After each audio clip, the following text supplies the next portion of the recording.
கார்த்தி ரேவதி சீரியலை பற்றி தான் நம்ம இந்த வீடியோக்குள்ளே நம்ம பார்க்க போகிறோம். நம்ம வீடியோக்குள்ளே போகிறதுக்கு முன்னாடி நம்ம சேனலுக்கு யாரெல்லாம் சப்ஸ்கிரைப் பண்ணலையோ அவங்களாம் சப்ஸ்கிரைப் பண்ணிக்கிடுங்க. பக்கத்தில் உள்ள பெல் பட்டனை கிளிக் பண்ணிடுங்க. வாங்க வீடியோக்குள்ளே போகலாம். ரேவதியை பார்த்தோம்னா மாறி அவங்க காப்பாற்றிடுதாங்க. அதுக்கு பிறகு ரேவதி அவங்க கொஞ்ச நேரத்தில் கண் முழிச்சிருவாங்க அப்படின்னு டாக்டர் சொல்லவும் இது கேட்டதுமே குடும்பத்தில் உள்ள அவ்வளோருமே சந்தோஷப்பட்டு இருக்கிறாங்க. அப்போ பாட்டி அவங்க தன்னுடைய நேர்த்தி கடனெல்லாம் முடிச்சுட்டு அவங்களும் வரவும் என்னாச்சு அப்படின்னு சொல்லி கேட்டுட்டு இருக்கும்போது அப்போ ராஜராஜன் சொல்கிறாங்க, அம்மா இன்னும் கவலைப்பட வேண்டாமா, ரேவதி இன்னும் கொஞ்ச நேரத்தில் கண் முழிச்சிருவான்னு சொல்லியிருக்காங்கம்மா அப்படின்னு சொல்லவும் இது கேட்டதுமே பாட்டி ரொம்பவே சந்தோஷப்பட்டு இருக்கவும் அப்போ கார்த்தி அவங்களும் ரொம்ப ஹாப்பியாக இருந்துட்டு இருக்கிறாங்க. ரேவதி நல்ல வேலை காப்பாற்றியாச்சு அப்படின்னு சொல்லிக்கிட்டு அப்போ மாறிட்டு கார்த்தி ரொம்பவே நன்றி சொல்கிறாங்க. நீங்கள் மட்டும் கரெக்டான நேரத்துக்கு வரலன்னா என்னுடைய மனைவியை காப்பாற்றிருக்க முடியாது அப்படிங்கும் போது அப்போ மாறி சொல்கிறாங்க, என்ன கார்த்தி இதுக்கெல்லாம் போய் நீங்கள் நன்றி சொல்லிட்டு இருக்கிறீங்க அப்படிங்கும்போது அப்போ சாம்பிடிச்சுட்டு சொல்லிட்டு இருக்கிறாங்க, உங்களுக்கு என்ன வேணும்னாலும் கேளுங்க நான் தார் அப்படிங்கும்போது எனக்கு ஒன்றும் வேண்டாமா, உங்களுடைய அன்பு இருந்தாலே போகிறோம், ரேவதி நல்லபடியாக பொழைச்சிட்டாலே எனக்கு அதுவே போகிறோம் அப்படிங்கவும் நீங்கள் நல்ல நேரத்துக்கு வரலன்னா என் பொண்ணை காப்பாற்றிருக்கவே முடியாது அப்படின்னு சொல்லிக்கிட்டு சாம்பிடிச்சுட்டு திரும்ப திரும்ப அதை சொல்லிட்டு இருக்கிறாங்க. என் பொண்ணு இன்னைக்கு உயிர் பழிச்சிருக்கிறானா அதுக்கு முழு காரணமும் நீங்கள் தாம்மா, உங்களுக்கு என்ன வேணும்னு கேளுங்க அப்படிங்கும்போது எனக்கு அதெல்லாம் ஒன்றும் வேண்டாமா அப்படின்னு சொல்லிட்டு இருக்கவும் உங்கள் பொண்ணுக்கு எதுவும் ஆகாது, உங்கள் பொண்ணு நல்லா இருப்பாங்க அப்படின்னு சொல்லவும் அப்போ அவங்க கார்த்தியை பார்த்து மாறி சொல்கிறாங்க, உங்கள் மனைவி மீது நீங்கள் எவ்வளோ பாசம் வச்சுருக்கிறீங்கன்னு நான் கொஞ்ச நேரத்துலேயே நான் புரிஞ்சுக்கிட்டேன்.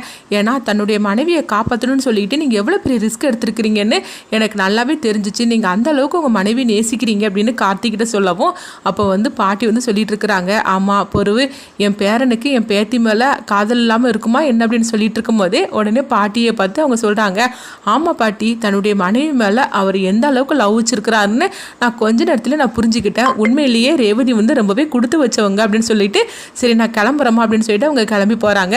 அடுத்து இதெல்லாம் பார்த்துட்டு சந்திரகலா ரொம்பவே எரிச்சலோடு இருந்துட்டு இருக்கிறாங்க. ஏற்கனவே இந்த கார்த்தியை இந்த குடும்பமே தலை மேலே தூக்கி வச்சு ஆடிட்டு இருக்கோம். இதில் அந்த பொண்ணு வேற இந்த மாதிரிக்கு பேசிட்டு போகிறாள், அது மட்டும் இல்லாமல் ரேவதியும் பழச்சிட்டா, நம்ம நினச்சது எதுவுமே நடக்காமல் போச்சுது அப்படின்னு சொல்லிட்டு எரிச்சலோடு இருந்துட்டு இருக்கிறாங்க.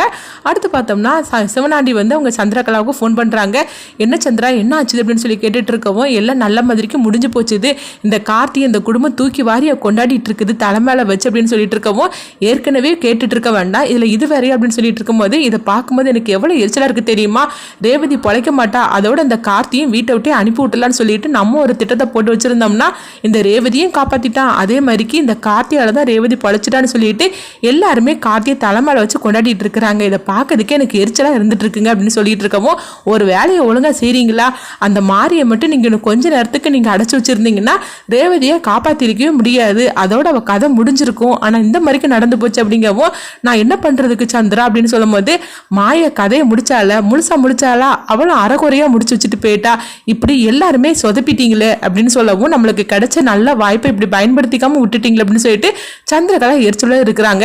சரி அங்கே என்ன நடக்குன்னு தெரியல, நான் வேற அங்கே தனியாக நின்று பேசிட்டு இருந்தோம்னா அப்புறமா எங்கள் அக்கா கடைக்கு சந்தேகம் வந்துடும், அதனால நான் போகிறேன், அது மட்டும் இல்லாமல் இந்த மயில்வாகனம் இருக்கிறான்னு அப்படியே அவன் மூக்கில் வேத்துரும் அப்படின்னு சொல்லிக்கிட்டு நான் சரி கிளம்புறேன் ஃபோனை வைங்க அப்படின்னு சொல்லிட்டு வச்சிருந்தாங்க. அப்போ சிவனாண்டிட்ட காளிமால் என்னாச்சுன்னு சொல்லி கேட்டுட்டு இருக்கும்போது எல்லாமே நம்ம நினச்ச மாதிரிக்கே நல்லபடியாக முடியாமல் எல்லாம் சொதப்பிடுச்சு சித்தி அப்படின்னு சொல்லும் போது இப்படி நடக்கும்னு சொல்லி நம்ம கொஞ்சம் கூட எதிர்பார்க்கல அப்படிங்கவும் இப்போ மாயா எரிச்சலோடு இருக்கிறாங்க.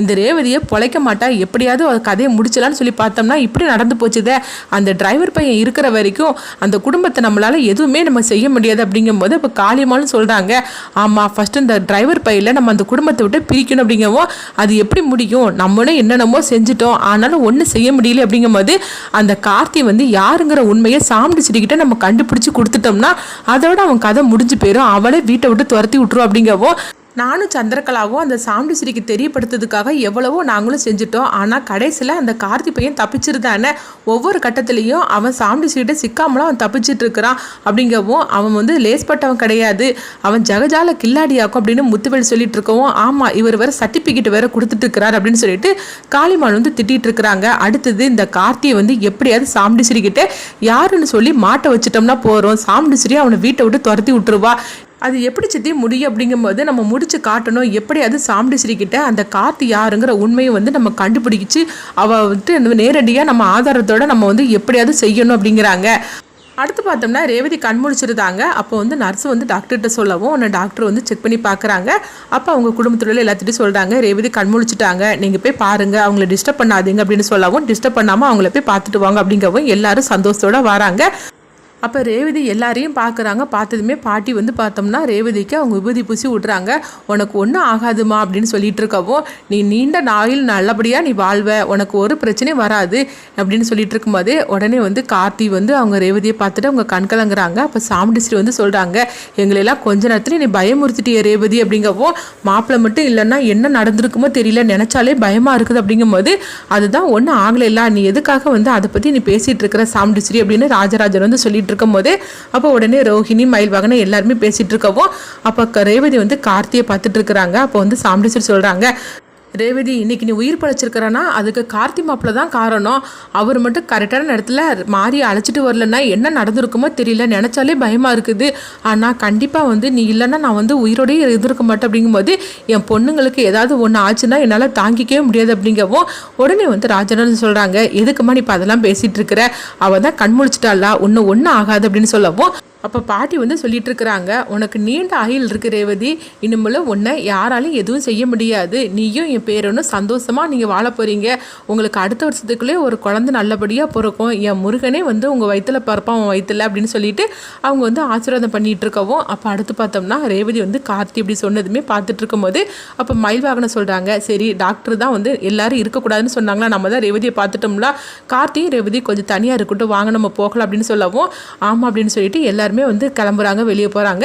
அடுத்தது பார்த்தோம்னா ரேவதியும் கார்த்தியும் ஒருத்தருக்கு ஒருத்தர் பார்த்துட்டு இருக்கும்போது, அப்போ ரேவதி வந்து தன்னுடைய கையை நீட்டவும், உடனே வந்து கார்த்தி வந்து அந்த கையை பிடிக்கிறாங்க. பிடிச்சதுமே அவங்க வந்து கண்கலங்கவும், அப்போ அவங்க கண்ணீர் வந்து ரேவதியோட கையில் வந்து விழவும், உடனே வந்து ரேவதி சொல்கிறாங்க, என்னங்க பயந்துட்டிங்களா அப்படின்னு சொல்லி கேட்டுட்டு இருக்கும் போதே உடனே கார்த்தியும் ஆமாங்கிற மாதிரி இருக்கிறாங்க. அது எப்படி ஆகும், நான் உங்களை விட்டுட்டு போயிடுவேன்னா என்ன, பாட்டி சொன்னது நீங்கள் கேட்டிங்களா, நம்ம ரெண்டு பேரும் சேர்ந்து வாழணும், நம்மளுக்கு குழந்தைங்களா பிறக்கணும் அப்படின்னு சொல்லவும், இது கேட்டதுமே ரேவதிட்ட வந்து கார்த்தி சொல்கிறாங்க, இங்கே பாரு ரேவதி, இன்னும் ஒன்றா பிரிஞ்சு என்னால் இருக்க முடியாது அப்படிங்கவும், உடனே வந்து ரேவதி கார்த்தியை பார்த்துட்டு இருக்கிறாங்க. அடுத்து பார்த்தோம்னா அவங்க ரெண்டு பேரும் வந்து ஒரு சந்தோஷத்தோட ஒரு வாழ்க்கையை நம்ம தொடங்கணும் அப்படின்னு ரேவதி வந்து கார்த்திகிட்ட சொல்லும் போது, கார்த்தியும் ஆமாங்கிற மாதிரிக்கு தலையசிச்சுட்டு இருக்கவும், அடுத்து பார்த்தோம்னா அவங்க வந்து ஒரு நாள்லேயே நீங்கள் வந்து வீட்டுக்கு போகலாம் அப்படின்னு டாக்டர் சொல்லவும், அடுத்ததான் அவங்க வீட்டுக்கு அழைச்சிட்டு வராங்க. அந்த மாதிரிக்கு நேரத்தில் ரேவதிக்கு ஆரத்தி எடுத்து அவங்க வீட்டுக்குள்ளே சாமுண்டீஸ்வரி வந்து அழைச்சிட்டு போகிறாங்க.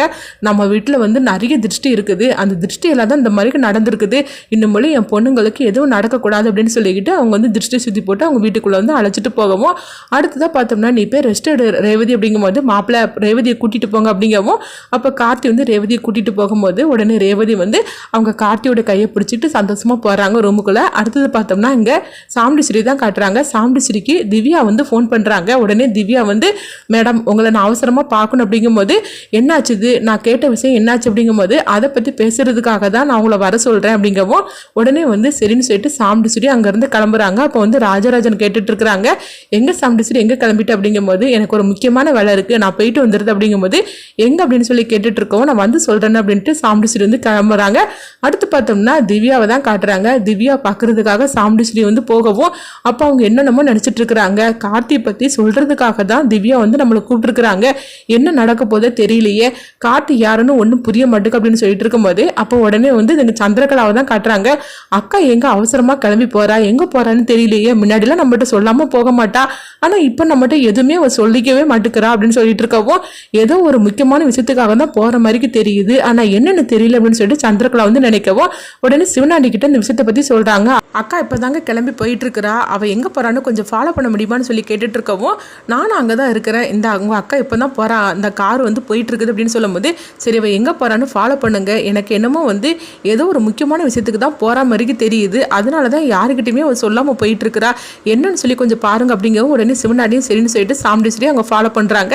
அடுத்தவங்க பார்த்தோம்னா சாமுண்டீஸ்வரி வந்து அவங்க திவ்யா இருக்கிற அந்த ஆஃபீஸ்க்கு வந்துடவும், இங்கே எதுக்காக வந்திருக்கிறா அப்படின்னு சொல்லிட்டு சிவனாண்டி வந்து அவங்க பார்த்துட்டு இருக்கவும், அடுத்து பார்த்தோம்னா சாமுண்டீஸ்வரி வந்து திவ்யா பார்க்க போகிறாங்க. திவ்யா வந்து கார்த்தி யாருங்கிற உண்மையை சொல்லிடுவாங்களா, இதை வந்து சிவனாண்டி கேட்பாங்களா.